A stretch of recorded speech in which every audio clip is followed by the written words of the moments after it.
Бирлерди ушул жерге келгенбиз биз баарыбыз. Досубузду караколго салып ийели деп Аяш экөнү. Анан где-то бирден бири 10-15 мүнөт өткөндө биз үйдү көздөй жөнөдүк. Дос бала менен Аяшыбыз биякта калды. Дос балабыз дагы бир Аяшыбыз салалы деп калды. Biz ошондо арка өзүдө кетип баратканда арка өзүнүн жаңы айылдан абуйду биякынан кырсыктаган абуйду биз менен кайчылаш өттү. Биз деле үйгө жеттик. Мен үйгө кирип эле чечинип атсам кайра теңтүш балам чалды. Ушундай бизди машина коюп кетти. Келе кал деди. Жанымда biz gelsek уже биякта уже ар кайсы жерде жатышкан экен. Биздин Аяшыбыздын жолдошу эсине келип, Аяшыбызды издеп аткан экен ошол маалдачы биз келген маалда. Анан келсек эле мияктан дагы бир спринтер келип эле токтоп калыптыр. Аяшыбызды таппай атсак эле машинанын алдында калган экен Аяшыбыз. Анан эле күйөөсү көрбөсүн деп эле мияктан бир тууган агасын чакырдык биз. Сен аялыңды алып кет, скорый келип дедик. Ошо менен бар сен артынан бар дедик. Аңчы болуп эле балдар чогулуп эле тиги машинаны көтөрүп алдык. Көтөрүп алып эле мындай неметип эле Аяшыбызды карасак уже үзүлүп кетиптир. Анан анын үстүнө бирдеме жаап эле аңча турсак эле тиги баланын атасы менен мамасы келди. Нива менен. Эмне болду эле байке десек эле ошол күндүз бир аз урушкан экен булар үй бүлөсү менен. Байке балаңыз таза эле десем жок, таза эмес үчүн ушундай болуп атат да деп бизге айтты. Үйүнөн алар кечинде баласы машинаны от алдырганда эле энеси айткан экен. Машина от алды дегенде атасы чуркап чыгып эле уже жетишпей калыптыр. Артынан Нивасы менен эле чыгып эле чыкса бери карай салыптыр. Карасам бензиним аз калыптыр дейт Нивада. Ошондон ары карай мен Барсконду көздөй жөнөдүм дейт. Барсконго заправкадан бензин куюп алып эле ушул балам бирдеме кабылат деп эле жүрөгүм сезип эле алар артынан издеп келаттыр баланы. Анан эле бул жерге келип эле биздин жаныбызга келип эле токтоп эле калдык.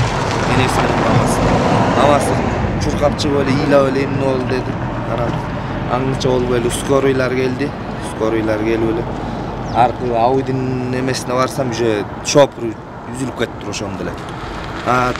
Жанындагы бала тышта басып жүрүптүр. Тиги баланы караса ичинде жатыптыр, бул чоң ачактагы сүзгөн бала. Жакшы кыймылдабай жатты эле балдар ошо. Аңча болду экөөнү скорый салып кетти. Анан бияктан өлүктөрдү машина тапкыла деди. Анан аңча болуп эле тиги сүзгөн баланын атасы келип салып кетти. Сынактардын жетишпегендери бар. Бул жерде мисалы көптөгөн кемчиликтер бар. Бул кырсык аябай үрөйдү учурган адамдын өмүрүн аябай ушу алып кетти деген немедебиз, үмүттөбүз да. Мындай аябай башкача болду да. Эң эле кандуу кырсык болду. Токтоп турган машинени келип артынан келип сүзүп салган. 2 кишинин өмүрү кыйылды. Мына 2 киши оор жаракатта абалда азыр больницада жандандыруу бөлүмүндө жатат. Бул кырсык аябай адамдын үрөйүнө учурган кырсык болуп батталды. Кырсык боюнча азыркы күндө Жети Көз райондук ички иштер бөлүмү боюнча тергөө иштери жүрүп атат. Бул тиешелүү иштер чаралар көрүлүп атат да тергөөдөн. Бул окуя боюнча эми айта кетсек 2023-жылдын 21 март күнү түнкү саат 2ден өткөндөн кийин, 2 шамаларынан өткөндөн кийин Кичи Жаргалчак айылында жайгашкан магазиндин астынан перекрестка болуп калат. Ошондон өзүнүн кишилерин салып жиберүүгө 2 жаран чыккан. Ага Бишкек шаарынан келе жаткан Ауди үлгүсүндөгү автоунаа астына айдоочусу келип токтоп пассажирларын салып кете турган учурда артынан ушу күн чыгышты көздөй келе жаткан Volkswagen автомашинасы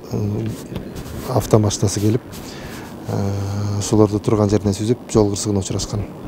Натыйжада 2 жаран каза болуп, ошо айдоочунун Audi автомашинасынын айдоочусу жана ошо жүргүнчү катары ошо жол тосуп турган аял киши каза болгон.